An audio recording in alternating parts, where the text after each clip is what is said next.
بسم اللہ الرحمن الرحیم۔ عدل کی برکت۔ ایک بادشاہ نے امیر المومنین حضرت عمر فاروق رضی اللہ تعالیٰ عنہ کی خدمت میں اپنا ایک ایلچی بھیجا تاکہ وہ آپ رضی اللہ تعالیٰ عنہ کی صورت و سیرت دیکھ کر آئے۔ وہ ایلچی جب مدینہ منورہ پہنچا تو مسلمانوں سے پوچھا، تمہارا بادشاہ کہاں ہے؟ مسلمانوں نے کہا، ہمارا بادشاہ نہیں ہے، ہمارا امیر ہے اور ابھی ابھی دروازے سے باہر تشریف لے گئے ہیں۔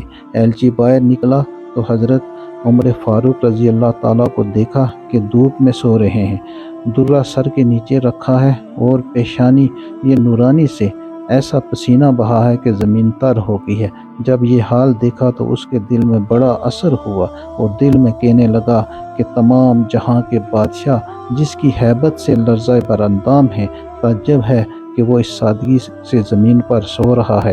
پھر کہنے لگا، اے مسلمانوں کے امیر، آپ نے عدل کیا، اس وجہ سے بے کھٹ کے سوئے، اور ہمارا بادشاہ ظلم کرتا ہے تو ہراساں رہتا ہے۔ میں گواہی دیتا ہوں کہ آپ کا دین سچا ہے۔